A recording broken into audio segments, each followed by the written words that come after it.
This is KGW News at Sunrise. You are waking up to a major traffic alert.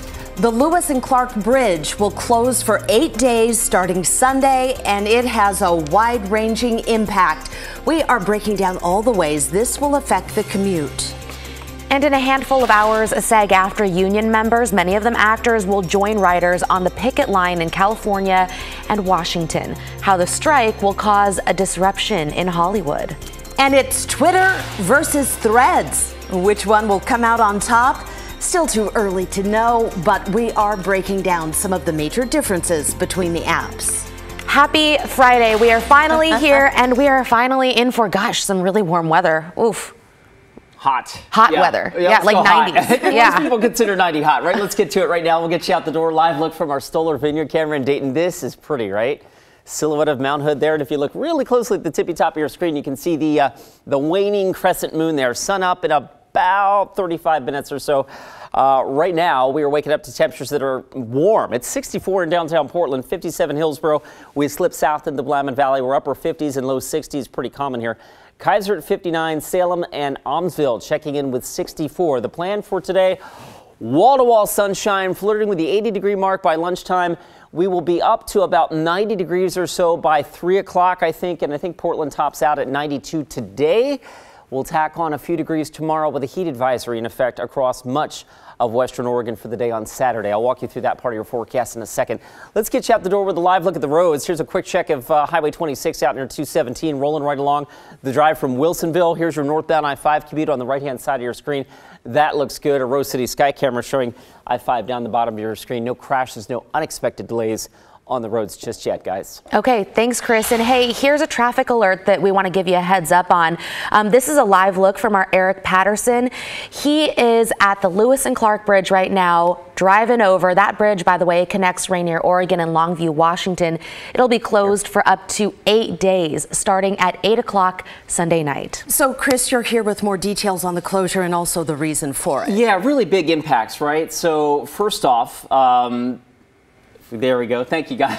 WashDOT tells us that 20,000 cars and trucks a day use the Lewis and Clark Bridge. So it is a major thoroughfare, an important route for anyone headed to the coast, a crucial link for industry in Longview and Rainier, and vital for those that need medical treatments. Let's get you some video of the bridge and the bridge work. The bridge will be closed so that work crews, I should say, can replace 2 finger joints and a fractured floor beam on the bridge deck itself, right? Preliminary work started last month with night and weekend closures, but starting this Sunday night, the bridge will be closed to all motor vehicles. Only emergency vehicles, bikes, and pedestrians will be allowed access. During the 8-day closure, you have a couple of options, but they will all add hours to a normally very short trip. I-5 through Portland or US 101 through Astoria. Those are your 2 alternate routes, right? Both of these add approximately 100 miles of detour, exactly. The third option is the ferry, which runs from Westport to Cathlamet. However, the Oscar B ferry, as it's known, has a max capacity of about 23 vehicles. So do the math, 20,000 vehicles a day right over the bridge, 23 vehicles is the capacity of the ferry. So before you daydream about a lovely ferry ride across the Columbia, know this. That the priority will be given to emergency responders and medical staff who normally commute over the bridge, as well as those with necessary medical travel. So for everyone else, you could be waiting hours for the ferry, and it may be best, this is what WashDOT suggests, to postpone your travel. Importantly, this weekend is the annual Seattle to Portland bike ride, STP as it's known. It crosses the bridge at 2 p.m. on Sunday, just a few hours ahead of the closure. WashDOT says that the closure has no impact on the actual event, but sometimes cyclists like to kind of hang out and take their time getting back across the bridge. Don't do that, because the 10-hour closure in which no one will be allowed across the bridge starts at 8 p.m. on Sunday. All right, tons to get to. Thanks for giving us, the details, but we'll stay on top of that all morning. Right now, we want to talk about a wildfire burning in Sherman County. Deschutes State Park had to evacuate last night after somebody tipped over a camp stove a few miles south of the park. Around 10 p.m., Sherman County Emergency Services says crews contained the fire to the canyon.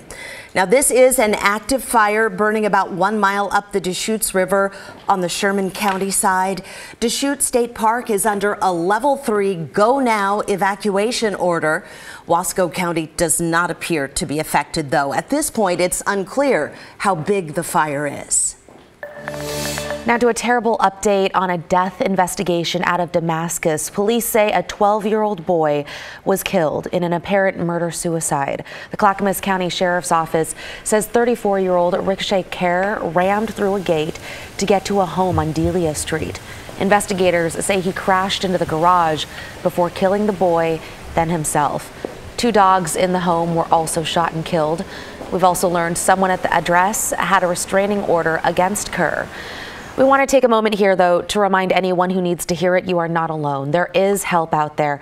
The Clackamas Women's Services Crisis Line, the number right there on your screen is 888-654-2288. There is also the National Suicide Prevention Hotline. That one, a pretty easy number to remember, 988.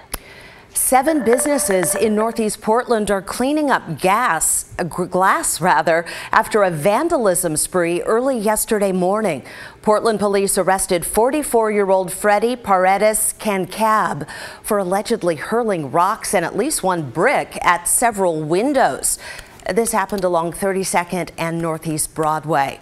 The places damaged include a daycare, couple local restaurants, a State Farm office, Verizon, and a Fred Meyer store. It didn't seem like it was break in and try and rob the business. It was more just kind of do some damage, maybe just some vandalism. The Hillsborough Police Department confirmed Cancab is also accused of an early morning incident there. Officers say he admitted to purposely shattering a Walgreens window with a rock last month. Looking for flights to Southern California, maybe Vegas? Well, you'll soon have another option out of the Salem airport. Starting the first week of October, flights will be available from a relatively new ultra low-cost carrier called Avelo. It will provide flights to and from Southern California and Las Vegas twice a week. The airline says one-way tickets will start at just $39. Some are saying it's an opportunity to energize the Salem economy. This is like putting a Fortune 500 company right in the middle of the community.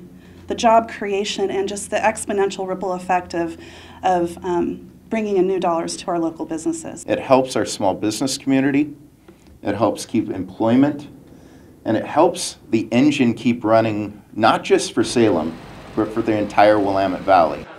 The airline started flying in 2021 and has a fleet of Boeing 737s. Well, Rod Hill is playing in a golf tournament today, so Chris is in, exactly, that's his favorite, that's his happy place. He's up at the Welsh's Resort, right? Playing all 3 nines up there. I know he's going to be loving his day, and as he mentioned yesterday, in the warm weather, the ball really flies, yeah, right? It does. Well, it's going to get a little extra boost today because we've got 90s in the forecast today, tomorrow, and probably Sunday as well. One place that will not be that hot over the next couple of days, the beach. The flow is not very strongly offshore, and so with that in mind, we will enjoy the cooling influence, I think, of the Pacific here along the beach. This is the live look from Cannon Beach right now. The sun not up just yet, but it'll be a pretty day.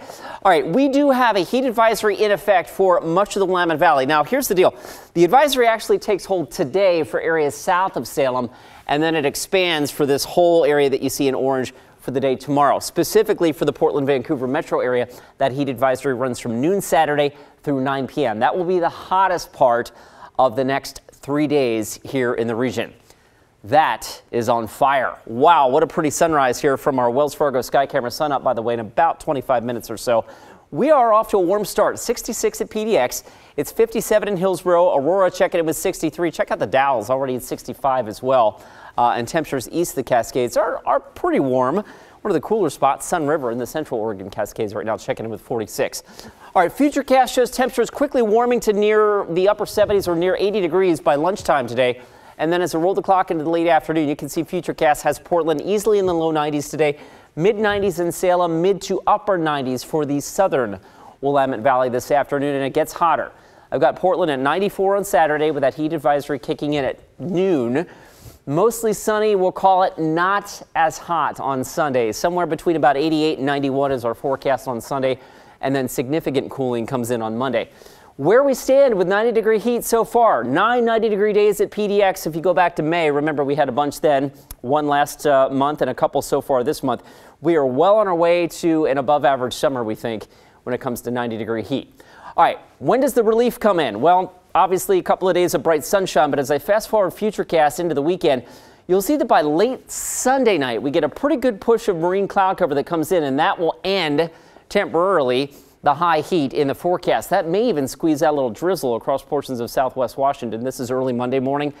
Beyond that, though, as I let the clock roll for days and days and days on Futurecast, you can see that that is our next meager opportunity at any rainfall. Beyond that, the forecast next week is back to hot and dry. So 92 today, guys, 94 the hot day tomorrow, hottest of the three, and probably near 90 again on Sunday. Thank you, Chris.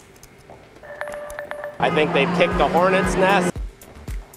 For the first time since the 1960s, actors and writers in Hollywood are on strike together. We'll explain how it came to this and how it could affect your entertainment. Also, the annual KGW school supply drive starts next month, but now is the time to sign up to help us collect supplies. Last year, we sent more than 15,000 local kids back to school with the supplies they need. And this year, we'd like to help even more. We want to say a big thank you this morning to Mattress Warehouse in Gladstone for signing up. If your business or organization wants to get involved, go to kgw.com/school. We'll send you an official school supply drive collection kit to get you started. Again, that webpage is kgw.com/school.